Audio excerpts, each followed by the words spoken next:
This is the Marketing Podcast Network. Stories influence, teach, and inspire us. But what about the storytellers who create them? Uncorking a Story profiles storytellers to uncover how their background and life experiences influence the stories they create. We learn what motivates them, their path to success, and what fuels them to keep creating. It all starts by asking one simple question: where does your story begin? Welcome to Uncorking a Story. Now here's your host, Mike Carlin. Well, hello and welcome to Uncorking a Story. I'm your host, Mike Carlin, and today I'm pleased to introduce you to Donna Loughlin. Donna is the founder of LMGPR, known for her work with futurists and innovators.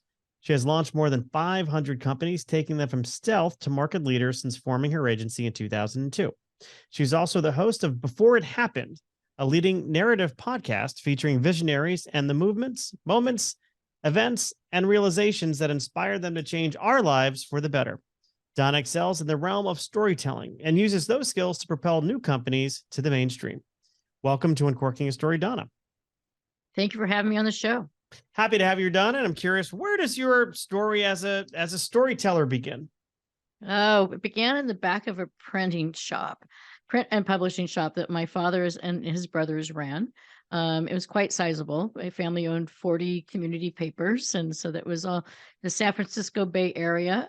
Every community paper you can imagine from cities like Palo Alto and Los Gatos and San Jose.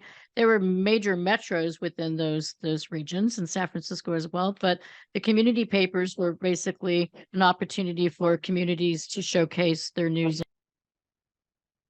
All right. And I think we just had a little audio blip there. Can you still hear me? Yes. Okay. All right. I'll be sure to trying cut to that. silence the terrier. Well, sometimes our dogs make appearances on Uncorking a Story. Her name is the Bearded Lady, aka Bella Luna, but I call her the Bearded Lady. She has her own story.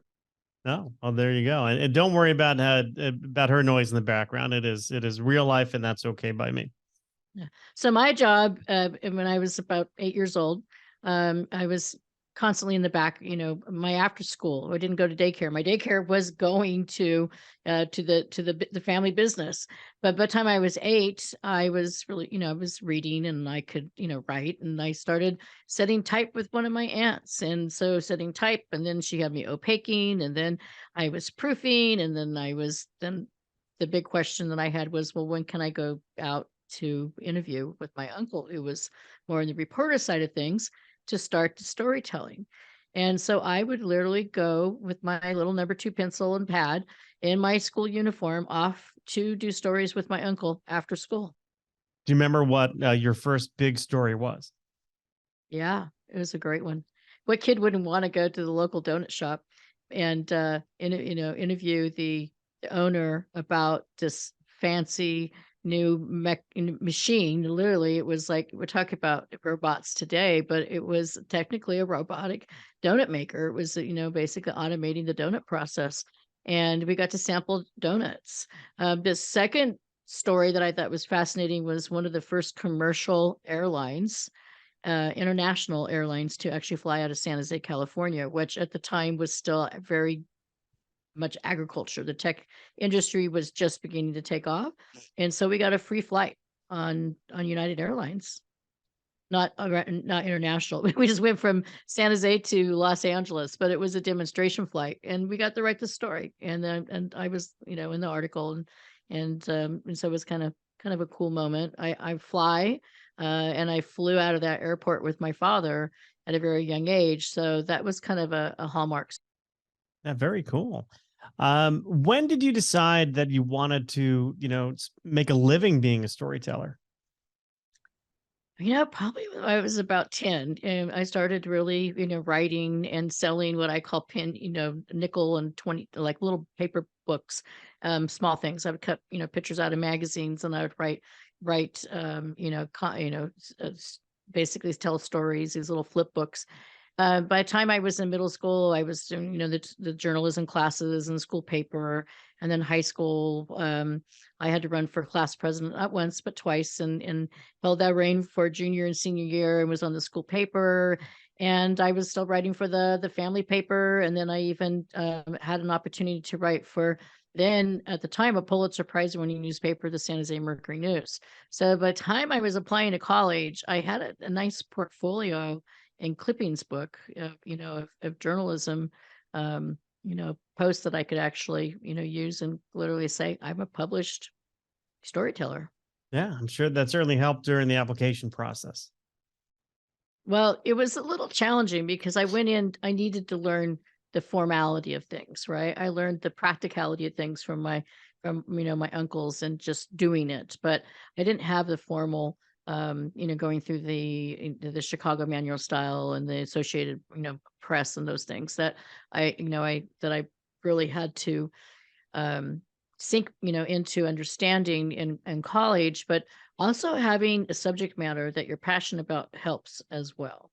And so oftentimes you're given your obituary, you need to write, right? And whatever people get to say about you, hopefully they're going to say nice things.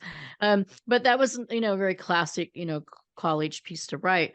But at the same time, I remember being challenged and picking a subject matter that you weren't comfortable with, because then you needed to do your deep investigative understanding and background and find the right sources so that you could make a topic interesting. And an example of that was, politics. I'm not a very particular, I have opinions and I, vote, but politics has never been something that I would really sink my teeth in.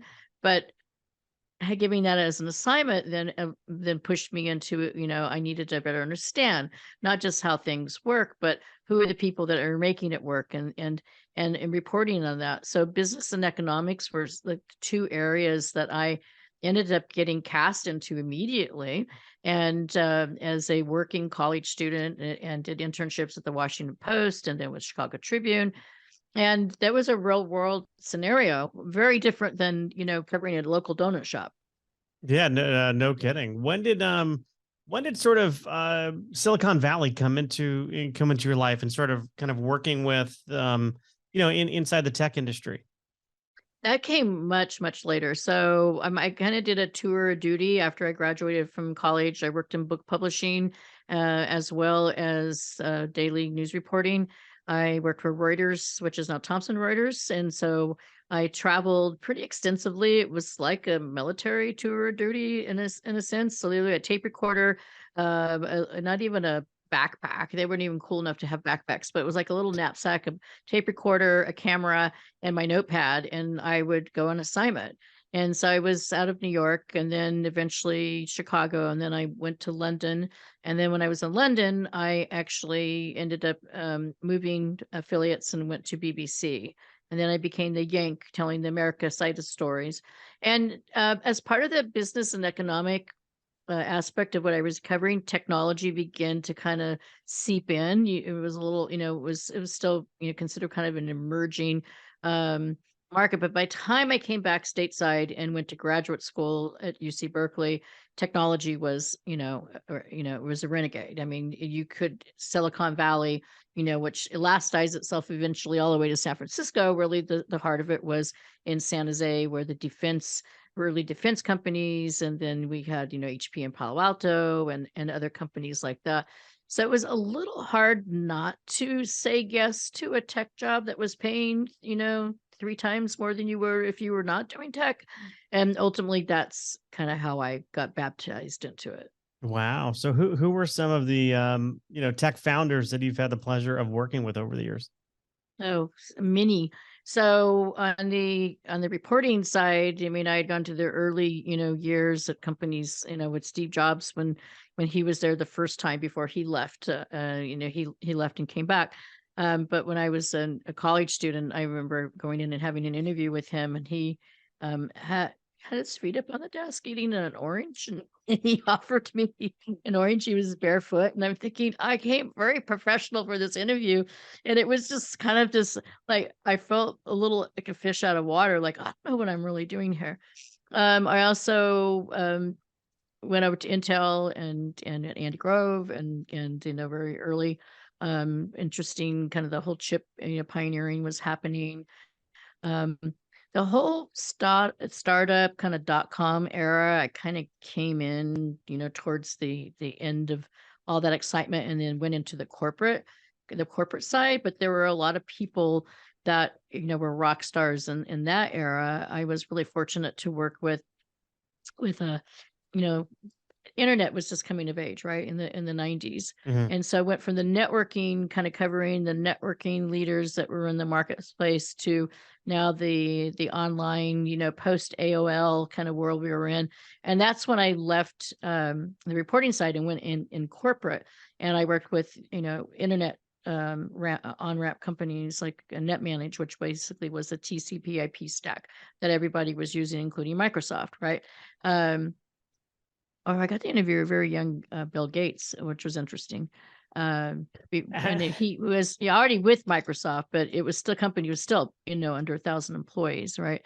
But then, the whole .com bubble, brought a whole nother, excitement.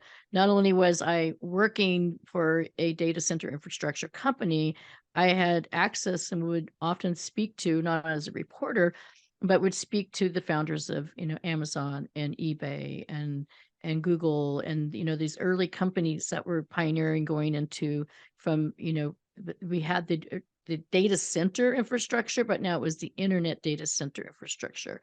And so being able to, see these people that became so huge in their personas and the companies as they continue to evolve, where in data centers, with their high tech equipment and cages with their IT guys trying to amplify their business.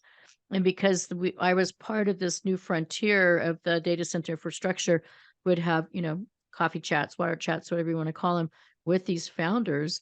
And I thought, oh man, if I was a reporter, I would have such an interesting story. But my role was, head of corporate communications. And so, as fascinating as those stories, were, I didn't obviously publish those. Let me see. You really have seen like the entire evolution of, Silicon Valley from, early days. You mentioned HP, then going into Apple, then of course, the whole .com bubble. I'm sure you saw it burst as well, as we all did. I mean, I was a 20 something, kid, working my first jobs in interactive advertising, and, went to a lot of launch parties, and went to, then you would read in the news, months or weeks later, after 1999, a lot of those companies didn't make it. So I imagine you've kind of seen it all, haven't you? Yeah, well, and the crazy thing is that it went through that whole bubble, did 3 IPOs, 3 different companies, and it was really exciting, to be part of that. And then the craziest thing happened was where, I left one company to take a bigger opportunity. At least I thought it was a bigger opportunity. And sometimes you're in a story and you don't realize you're in a story, because there's this a story was in the making. Was I took a leap of faith that this company was going to be like the next big thing, right? And 6 weeks into it, they lost their funding. And I ended up getting a severance package, which they, honest with you, 6 weeks, they don't really owe me anything. But it was a yucky time. We were in a recession, and I got a 3-month severance package. And I thought, wow, what am I going to do? I really didn't want to go to yet another company and do another IPO. This is going to be the last one I was going to do. By the time I walked to my car, I just went into this self-pilot mode of driving myself to the local business office, and really not thinking in detail. I just knew that I felt that this a force driving me to the business office to get my business license. And en route, I called 3 really critical people: a venture capitalist that I knew from prior opportunities, a former employer, not the one that I had left, another one, and then an editor. And I remember looking at my watch. It was 2:45 in the afternoon. I had a half tank of gas. I remember looking at my wallet, and I had $5. I don't usually carry cash, but I had physical $5. And I remember thinking, do I go to Starbucks? Do I go home? No, I'm going to the business office. And literally, like, the thought was in my head, $5, half tank of gas, half charge a phone. What am I going to do? And I had to think really quick. And that ended up being, over the years, becoming a question that I would ask people when I would interview them for potential, job candidate. Like, what would you do in this situation? And the answers are array. For me, there was only one answer: get busy, get down to the business office, get my business license, look at the manifest of all the things that could be, like nail salon, mechanic, all these, retail type things. And going, there was nothing there specifically for public relations, for marketing. It was just consultancy, right? So that's when I got $50. And by the time I got home, I had 3 pieces of business already under works and had $15,000 in billings. And within the next 90 days, it was up to like $70,000. So, but I didn't realize that I was in my story, right? And so that experience ultimately led to creating my agency, my consultancy, which is really working, on the front line with emerging markets. And at the time, cybersecurity was really big, and networking infrastructure, anything with the kind of the digital and smart IoT. And over time, the last 20 years, it's evolved into anything that's smart. So artificial intelligence and robotics and autonomous, automotive, agriculture, medical health devices. I look back in amazement sometimes of all the things that I learned in these different eras and how they actually all came into fruition and came to interact with each other. And so our homes are smart, our cars are smart, our phones or our pockets are smart, everything's smart, right? And the fact that I, had the opportunity to work early on with products like the 3Com Pilot, before we actually had a BlackBerry and before we had an iPhone, all of it started making sense. And so this going into 2023, my clients are in these, I think, really interesting category spaces. And I've learned so much. I just got off the phone with the guy who created the Miata. And I had to ask him, well, what did you learn about creating the Miata that transformatively goes to where we are today in the automotive era? And will the US, be able to hang on to, like, autonomous? Will we be the leader in autonomous, or we lose sight of that? And those are the things that I still think about. I still think like a reporter, and that's kind of how I operate. Yeah. So I was curious. I mean, just thinking about all the different areas of tech that you've worked in over the years, how do you come up with compelling narratives for your clients, for, all these founders? What are the angles you use to do that? So I have a process I call the narrative story engine, which literally is a chart that I created based on some of the practical things we know going into any company type of story. There's the founder story, right? There's the purpose driven story, like what is the cause that you're the problem you're solving.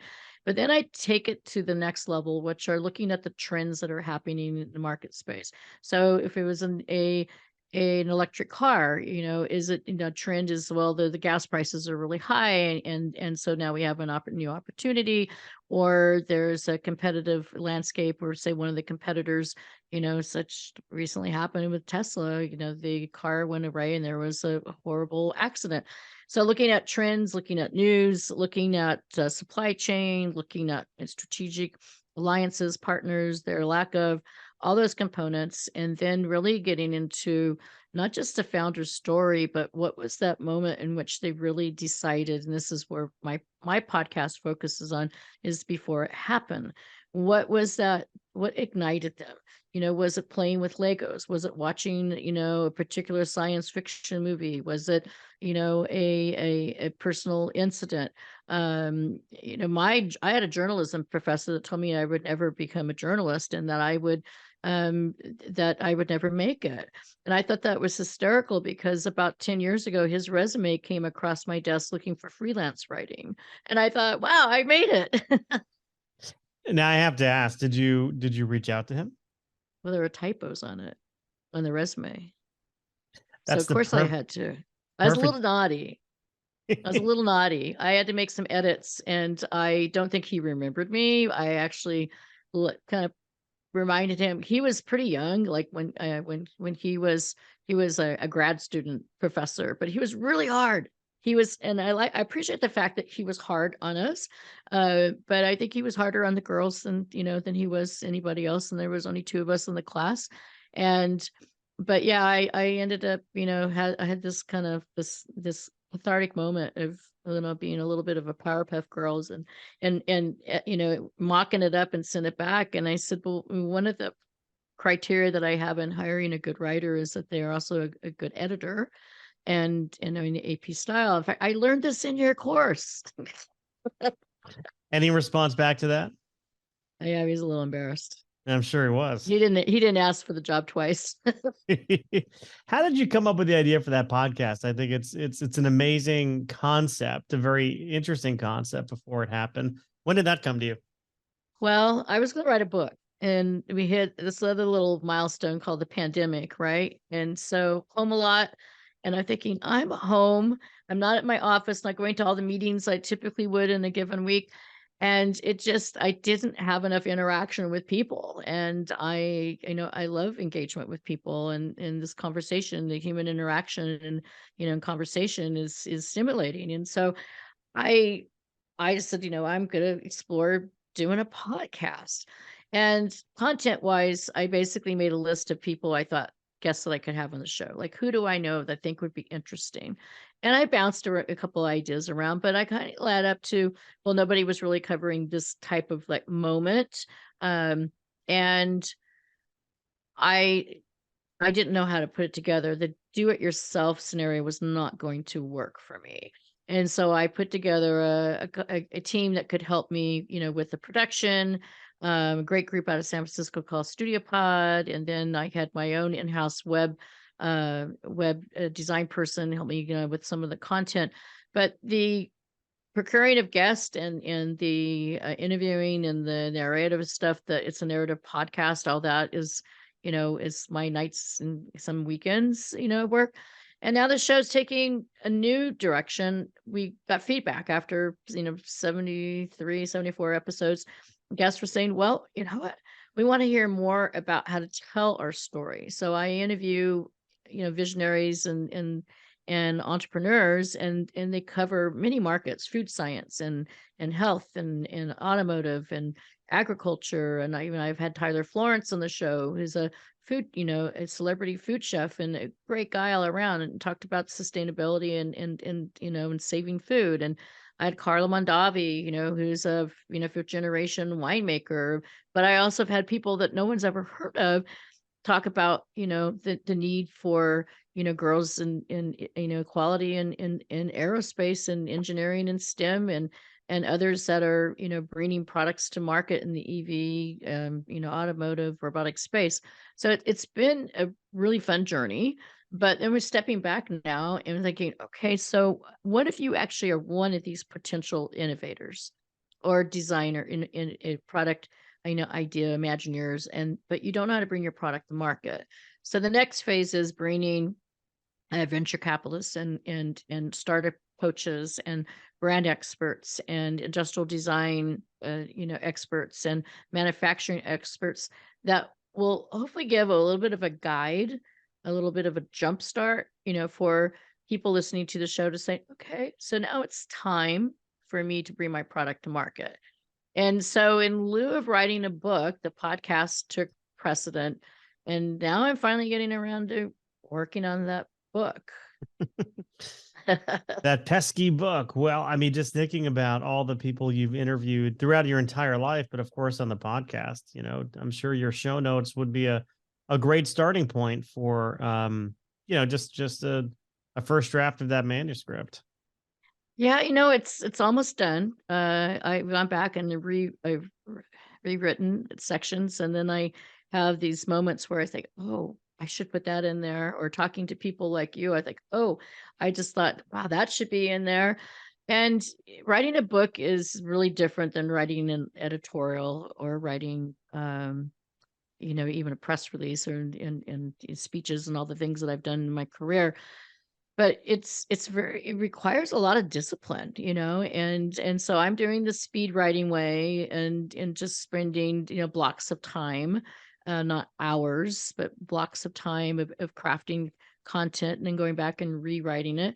But it literally starts with my scenario I described, which is $5 and half a tank of gas. And it's like, how do you teach entrepreneurs and geeks or nerds, which I mean in a respectful way, and divas, I mean, they're in the mix too. How do you teach them all, what I know, and in lieu of hiring me and my team, it's a book. The same way my father gave me a pocket pal book, which was for the printing industry. Everything you needed to know about printing, color, saturation, photography is in this little pocket pal book. And it's probably, I don't know how many editions, probably 500 or something at this point. But that's the goal with my book, is that this will be that kind of, companion. Yeah. Have you found an agent for the book yet?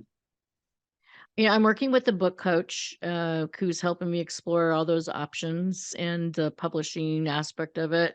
I know enough to be dangerous. I did edit 80 books in earlier in my career, and know the whole acquisition agent process. But yeah, it's interesting once you're in it. It's kind of like, wow, there's a lot of working parts. A lot of moving pieces, and it's also, an area of the industry that has been challenged in terms of a lot of challengers have come out there. The publishing model is vastly different from what it was, when, you were working with your father and your uncles, way back when. So a lot of different avenues you can go down as well.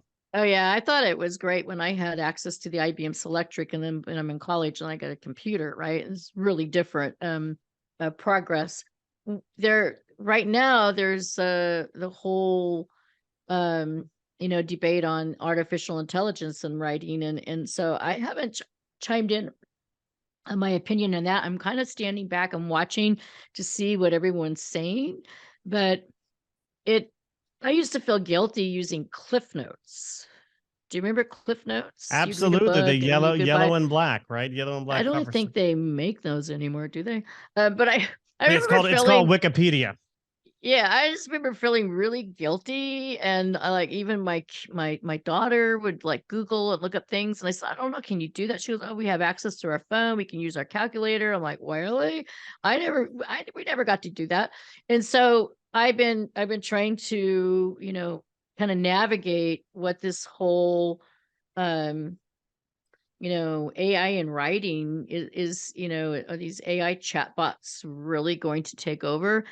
I don't think so, because the human thought and the conversation that we're having is an authentic inner engagement between, just thoughts and robots. Yes, they can have thoughts, and intelligent can have thoughts, but there's I don't think it's going to replace publishing. I don't think it's going to replace the craft of journalism and writing, because the original thought's not there. Yeah. I agree with you. I've seen some examples of it, and some of it isn't bad. It's not bad writing. But some of it's humorous. I was looking at the chat GPT and what some of the journalists have done, and asking questions and kind of mixing topics, and in the answers that come back are just, they're very inaccurate, and they're kind of hysterical. And I think some of the journalists have, there's even been articles. There was one yesterday that said that the robot, the chat GPT took the MIT entrance exam, writing exam, and passed. Wow. And I thought that's beyond the Cliff Notes. So I know you're working with a book coach. Any goals as to when you'd like this book to see the light of day? Before 4th of July. Yeah, well, no, my personal goal right now is to get the manuscript, the final. I keep rewriting the second part of the book, and I think it's just because people like you will say something, oh, that needs to go in there, and then I have to decide, or is that another book, right? Because I think once what's been happening is like, okay, book one and is like potential book two. But yeah, I'm really hoping that the book will come, to go to press before the end of the year and get, my goal is, April is to get done with the manuscript. I'm putting pressure on myself. I block out time, but yeah, I want the book in the hands of, I have a lot of people that have been telling me to do this for a while. And I just, another former client of mine, her book came out last week, and I'm like, oh my gosh, her book came out. I didn't know she was writing a book. So that's one of the cats out of the bag. Once you say you're writing a book, then there's the expectancy of like, when's the baby coming, right? That's right. That's right. Very good. It does take a little longer than 9 months, though. It does. For most people anyway, I found it's definitely more than a 9-month process. Well, and if you really do and truly uncorked as the idea, uncorking the story for me, I think it's kind of like it's going to be a mature uncorking, because as I mentioned before, when you're in the story, sometimes you don't realize that you're in the story. And I have had some reflective moments in writing going, oh, wow, that was actually a really interesting, like, you don't necessarily, I help so many people go through their discovery process. And I've been taking myself through my own discovery process. And if I told you what my original working title was, we'd laugh, because it had nothing to do where I ended up at. And it might change again, right? But I think that's one of the key things about writing is just, literally, there used to be a group called Shut Up and Write. I don't think they're around anymore. They were in the San Francisco Bay Area. And it literally was a group for writers to come together and just like lock themselves in a conference room, I guess. And I had gone once with a friend who was writing a screenplay. But the idea of writing and getting, sharing and getting bounce back, I think is really important. And you had Melissa Payne on recently, and I was so inspired by her story, and thought, wow, it's just one of those. For me, it's not, I need to write a book because I need to leave my legacy behind. For me, it's more, I have so many people that ask me questions that can't afford an agency, that can't afford their pre-funding, or they're getting their funding, and they need to do a little bit of it themselves. And so I'm going to give them the tools that they can use to either do it themselves until they have that funding, or to be able to respect the craft and understand the process, because not everybody comes from journalism, communications, humanities, and the arts. And most of the technology people that I work with are brilliant, but they're not experts on what I know. And so now I need to kind of share that two-way, but in a manner that is purposely written for them, Right. not for the communications person. Right. And that is the it's the story that you can tell, like only you can tell to that particular audience because of your background and your experiences. So it feels like it's going to meet a great niche in the marketplace. I keep thinking that Dr. Seuss book, Are You My Mother? I'm like, Mike, are you my agent? Well, that could be a new hat I wear. I don't know. I've consulted with many an author and coached some, but agents, being a literary agent is certainly not. That would be. I don't do well with contracts, to be honest with you. There's I think it would be hard. Saying no. Is hard, right? Saying no. And I feel like in my agency and where I am, I actually say more no than yes, because I need to make sure that the business that I'm going to bring on is the right business in terms of not just the opportunity in the marketplace, but are they ready, right? Are they ready to really dig in their heels and go from story discovery to, if I feel you're ready, I'm going to take you to Wall Street Journal and New York Times and Reuters and the cover of some magazine. But if you're not ready, I'm going to tell you that too. And so saying no is hard, but I think that this book is going to help some of those smaller businesses that have been told no, not only by venture capitalists, but been told no by communications people as well. but there is a process of crafting that story, and it needs to be the right story at the right time. Donna, I always like to wrap with words of advice you would give your younger self. So if you could whisper into that, younger Donna, who is, kind of work with her dad and her uncles, kind of dreaming perhaps one day of being a reporter. If you could whisper some words of advice into her ears, what would you tell her? You know what? I probably would have studied more math and science. I love math and science. I took a lot, but I think I would have even taken more. But because I didn't realize how invaluable that was. I learned from so many great people, but sometimes I have to go look up things and dust up on things, and I'm like, oh. And I spoke, I think that I was always kind of geared towards the humanities and the arts. And I always appreciated the technology side, but I really didn't push myself in those courses, and I wish I did. So I'm a little bit like homeschooled in that front, because I've had access to some of the most brilliant minds and technology, and learned from them. But hopefully they learned something from me too. Well, there you go. There you have it. Study more math and science. Yeah, I can't stress STEM, is a common word now. But when I was in elementary school, there was literally, and this would never fly in today's ESG world and acceptance, but there literally was a gender-based like mathematics and science. Girls really didn't need to learn certain sciences and math, right? And I'm like, what? But my parents were advocates, and they would petition, and I would end up over there anyway. Well, because I was going to enter in the science fair regardless. Well, Donna, I need you to make me a promise that you will come back when your book is out, so you can talk to us about it on Uncorking a Story. Oh boy, just puts pressure on me even more. Yes, absolutely. Very good, Donna. It was a pleasure having you on Uncorking a Story and letting me uncork yours. Absolutely. Well, it's a fun journey, and I appreciate I always say that I like the smell of ink and lavender equally. That ink in the print shop, when I'm writing my book. And it's interesting because we're writing on a computer, but I can smell the ink, and like as if I'm in the print shop writing this book, which is pretty interesting. Interesting indeed. Thank you very much, Donna.